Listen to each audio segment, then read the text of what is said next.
Hi everybody, welcome to the Ask a Flower Farmer. It's very windy today, so I'm hoping that we can kind of stay close enough to the phone that you guys can hear me, and how the greenhouse doesn't blow away while we're inside of it.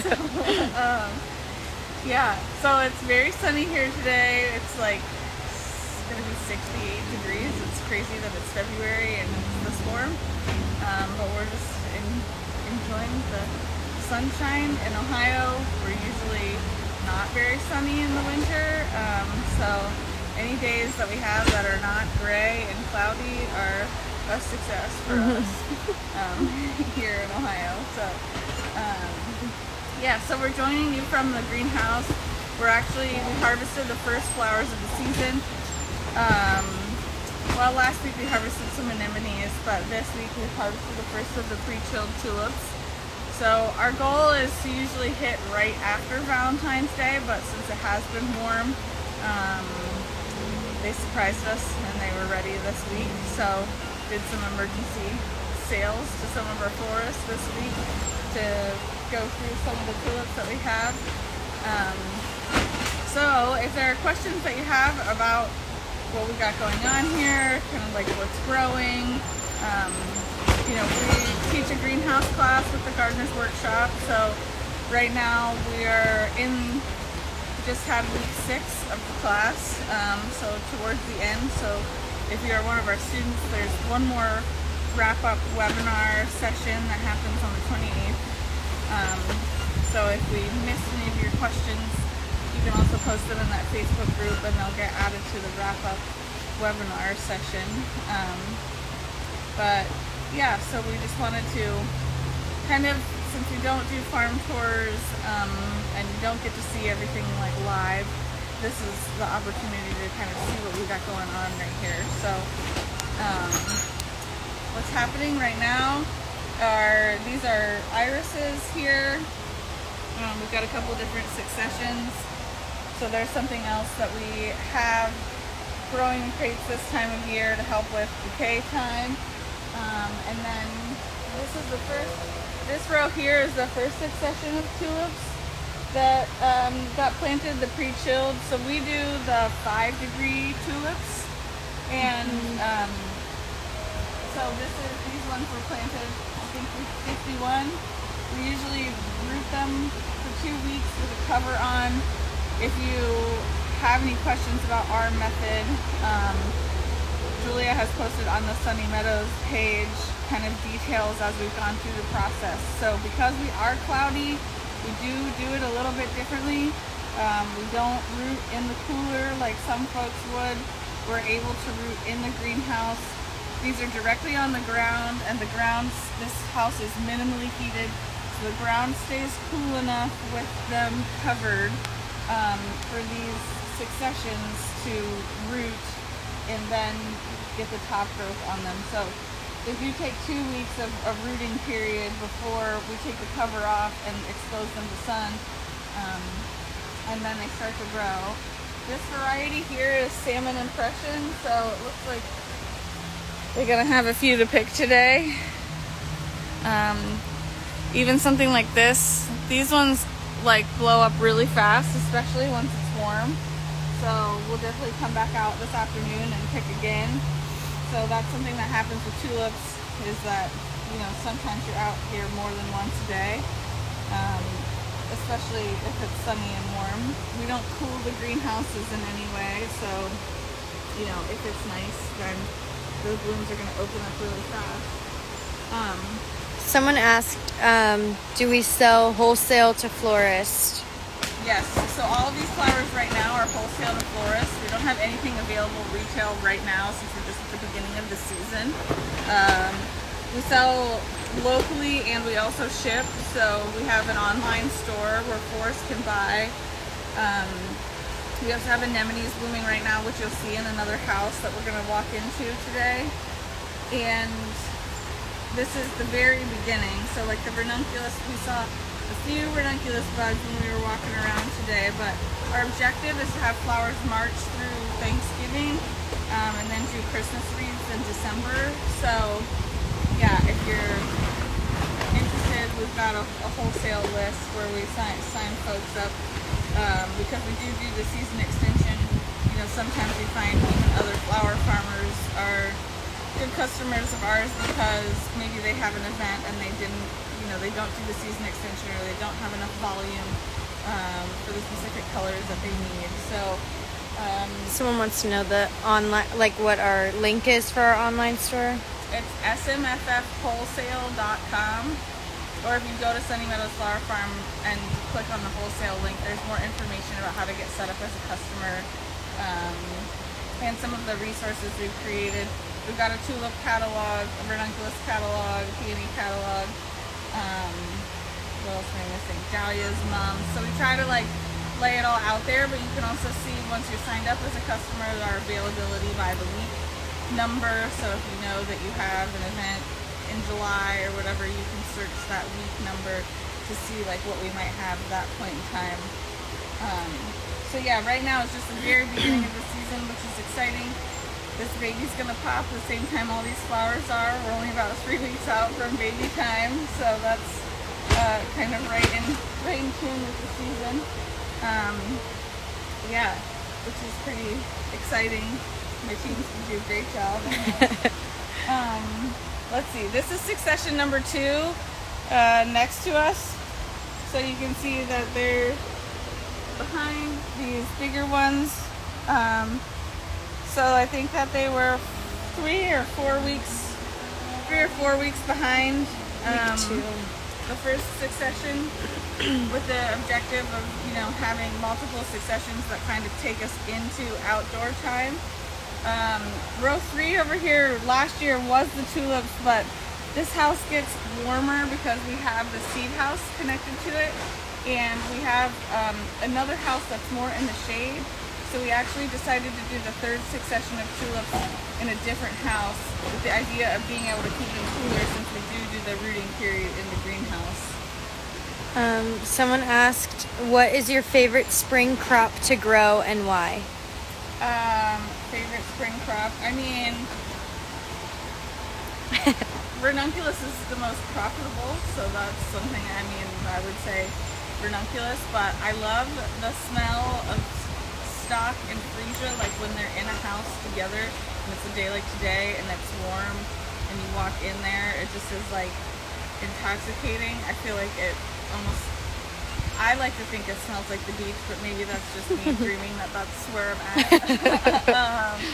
But so I love stock just because it does like smell nice and is so much nicer than some of the stuff that like you can get in.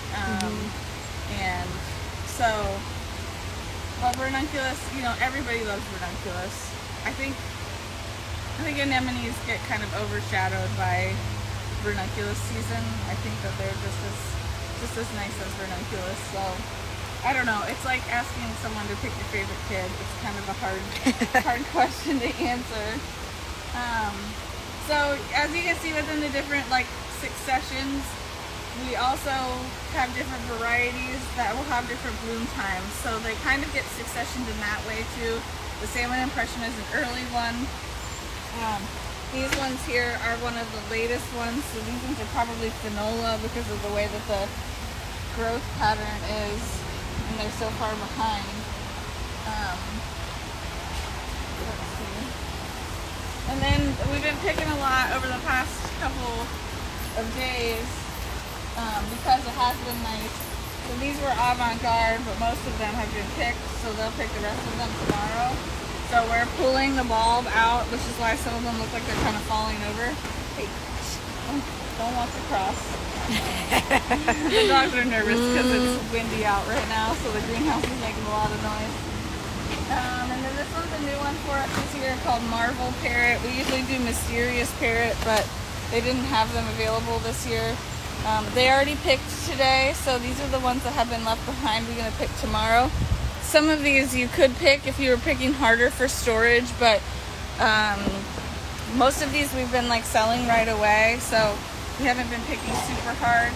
If it was the weekend, I would definitely pick these going into the weekend, just so that way I didn't have to pick them on a Sunday. If we could pick them on a Friday, pick them a little bit more green.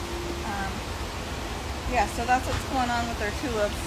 Someone says, first year with an unheated hoop house, 16 by 100 in Iowa. Do you recommend planting into landscape fabric in the hoop? We do not use landscape fabric in our production, so we prefer to use a hoe and weed when the plants are really small, or when the weeds are really small, get them with a hoe.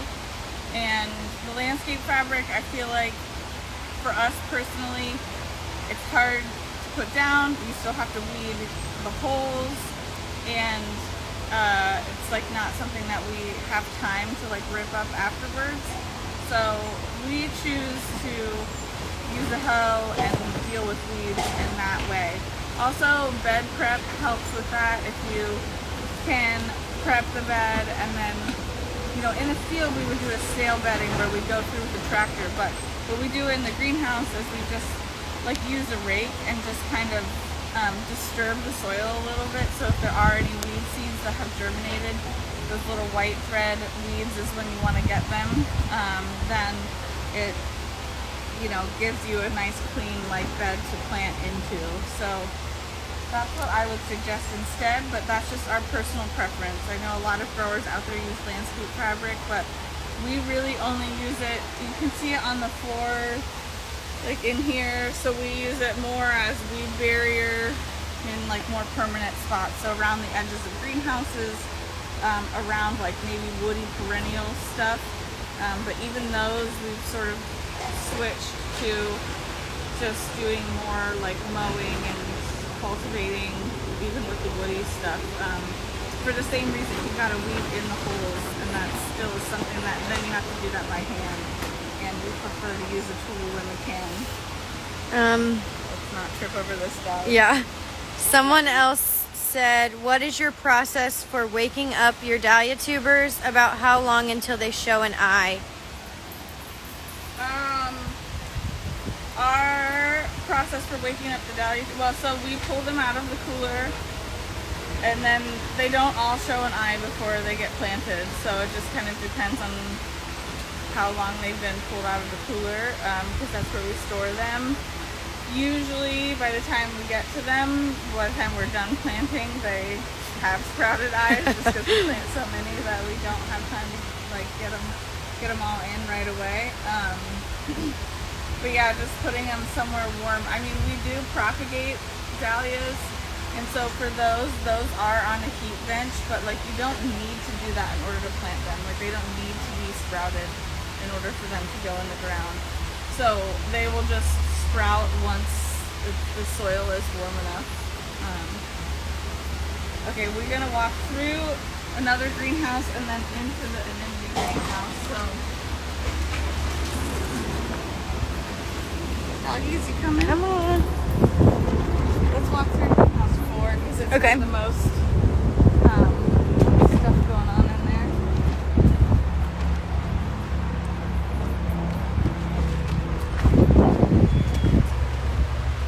Hi guys. So this house is, get out of the bed. This house is some of the earliest stuff that we'll have blooming. We've got multiple successions of ranunculus in here, freesia, ornithogalum. This house is minimally heated. Those gonna jump on the side. Snaps and stock. So this is kind of a little bit of everything that we grow for this time of year. Do you succession plant your snaps? Yes. So we grow our snaps as like a one and done situation. So we do not pinch them and like let them get side branches and cut multiple times off of them. We plant them really dense and just get one nice stem. So like these stems will be probably at least this tall by the time they bloom. Some of them are starting to get a nice head on them, so maybe they won't be as tall. I'm not sure why this stalk is so short, but that edge bed, it stays pretty wet, so that's something. Our soil type is pretty wet here in Ohio during the winter. And so sometimes, even though we put in drainage, these edge beds are not the best for production. Someone says, on average, how many stems do you harvest per week? Oh, well, it depends on the week, but I don't. A lot. I don't know. Yeah. I don't know the answer to that question. Lots. I think this week we harvested probably a couple thousand tulips and maybe 4 or 5 buckets of anemones. So Yeah. this is just the very beginning. Slow. Yeah, all this ranunculus will be blooming, snaps and stock. So the objective is for us to hit Easter and Mother's Day. So Easter's our first, the biggest floral holiday. And then you can see this freesia has multiple successions. So this last planting is not as big as the other one. Freesia gets pretty floppy, so that's why the net goes on pretty early, just to try and hold it up as much as we can. Oh my gosh.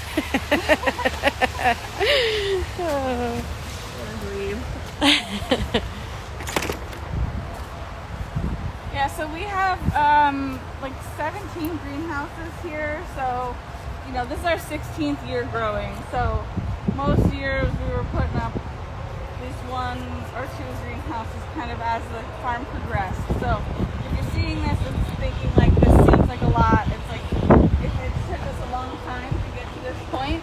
This house was one of the first houses that we put up.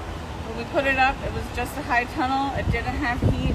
It took until probably year 5 or 7, I think, before we added heat and started that part of the process. So if you feel maybe this is out of your scale or whatever, it's understand that we started with just unheated hoops also, learned how to grow ranunculus and anemones, and then knew that we wanted more to kind of support those crops, and that requires heat for this time of year in our zone. We're zone 6A.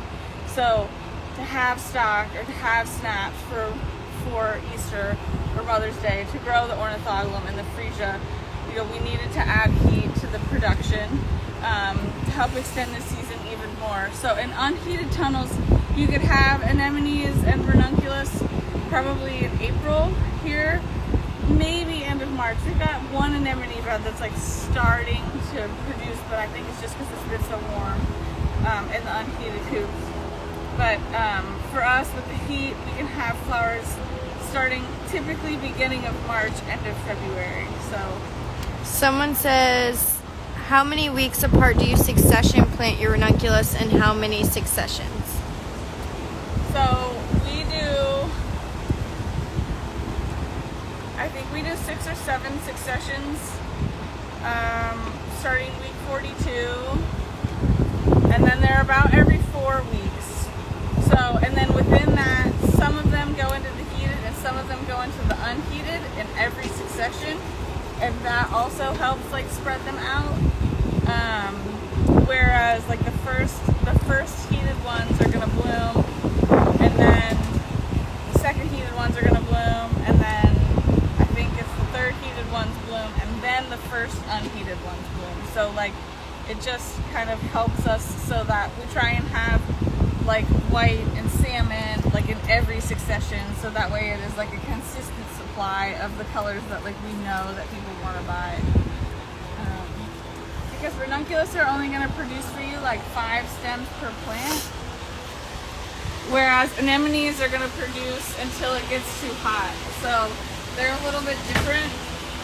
So our anemones, we only do a few successions of them. This is the first bed that's blooming here. And so we kicked off of this, was last week the first week or 2 weeks ago? 2 weeks ago. Yeah, 2 weeks ago was the first kind of surprise, maybe 10 bunches or something.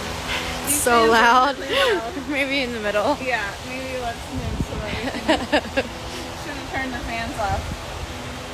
Usually if you have heated space, it would be when the sides go up, the fans can turn off, but we haven't set that part of the system them up yet. So right now the horizontal airflow fans with the sides being all the way up is kind of doesn't make sense, but they're not set up on the automation. So look at that one. Yeah. Woo. Got some beauties going on in here. Yeah, so these are heated. This house is minimally heated as well. This is where the first ranunculus, the butterfly will be. There's some buds happening down there.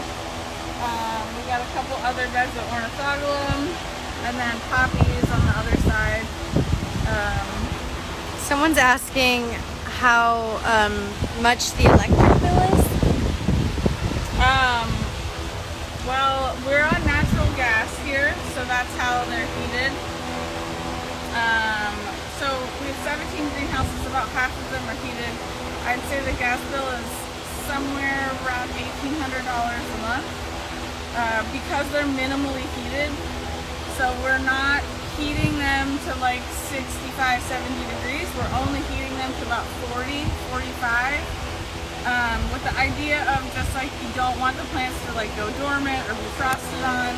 You're just trying to get them to stay actively growing, so everything grows really low and slow for the season, which is why March is when like blooms happen. But we've also run enterprise budgets to determine that it's worth, based on the profit per square foot, the production that we get from the plants, that it is definitely worth the cost to heat for us. And that's also why these flowers are going just to Florist right now. So we sell a lot to grocery stores in the summer and once the outdoor tulips come on.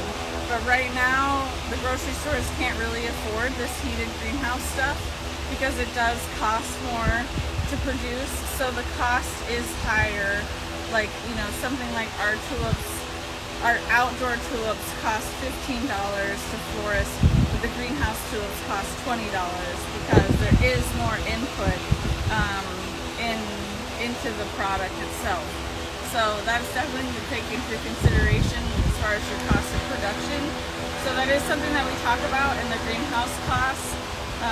Week 2 is about like decision making. So we talk a lot about how do you decide what goes in the greenhouse. You know, so for us that means we're not using the greenhouses to try to have like sunflowers and zinnias or larkspur, like things that are field crops early. What we're using the greenhouses for are these specialty crops that are a higher dollar value crop. So ranunculus being one of those things. Like all of our Lysianthus goes undercover. That's another thing that's like, you know, people can grow it outside in the field, but for like the price that we want to charge, it's like we want it to be covered to know that we're going to get the production that we want out of them. Somebody asked, at what stage of openness do you harvest anemones?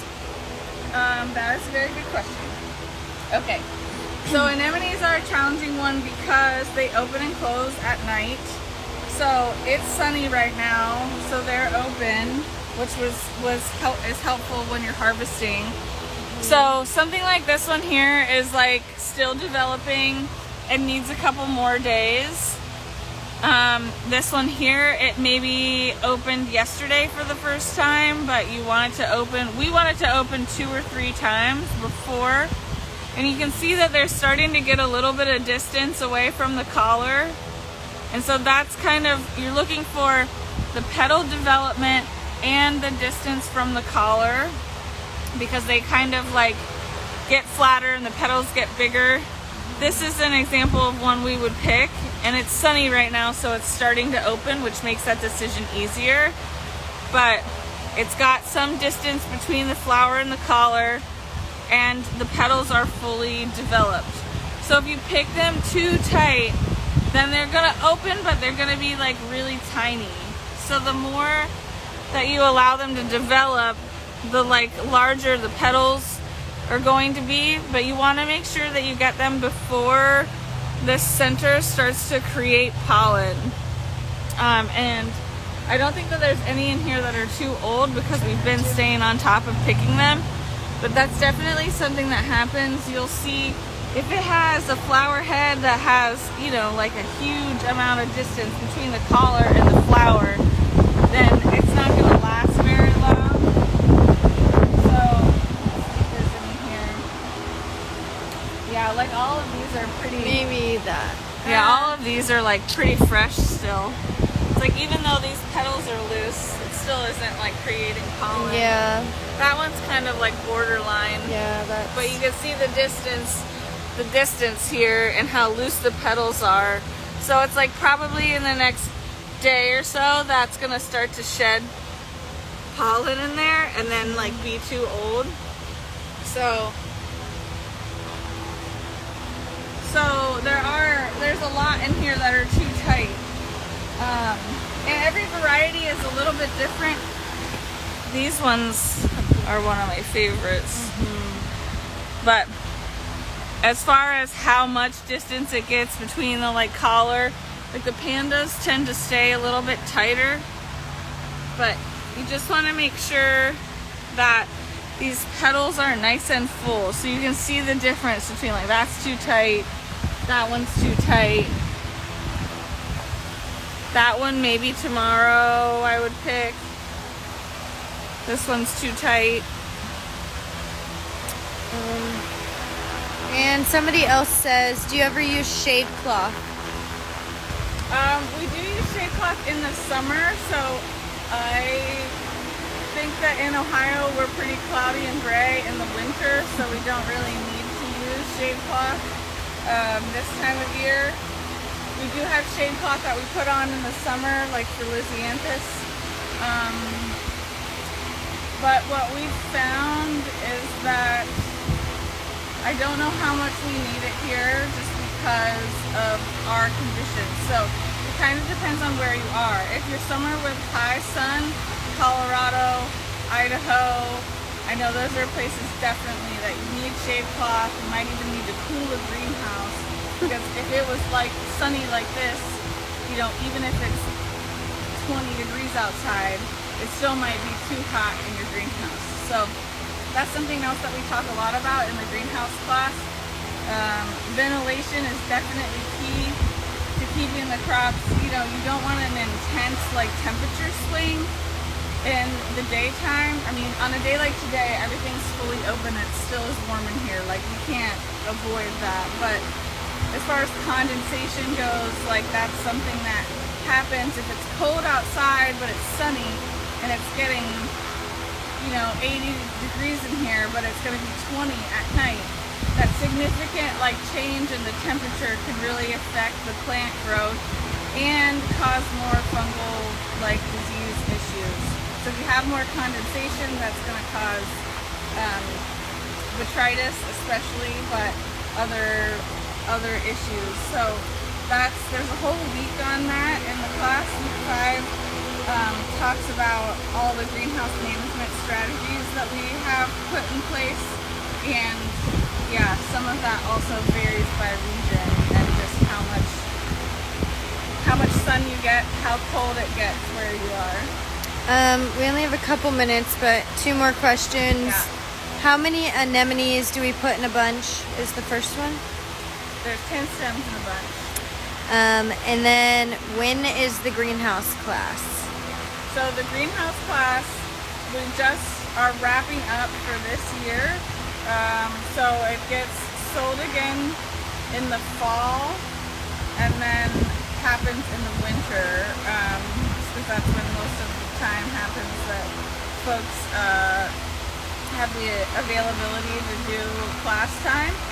But what happens is if you join our mailing list with the Gardener's Workshop, if you go to the Gardener's Workshop to our page, then you'll get added to the list and you'll get updates about it.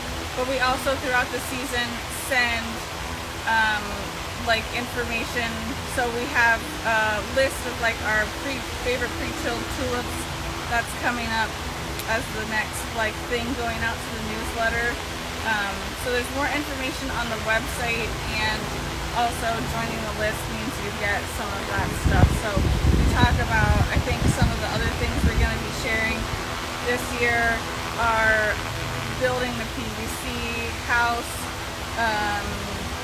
having like the week numbers, how to do the crop planning by the week numbers, and just some other assorted information, little tidbits that we share throughout the season while we're waiting for the class to launch for the next year. Cool. Yep. Well, thank you everybody for tuning in. I hope you enjoyed seeing the greenhouses this time of year. Yeah, I know we're really excited for it to be flower time, very beginning of the season, and a nice sunny day. So thanks for joining, and you can follow us at Sunny Meadows Flower Farm for more info and lots of information about our growing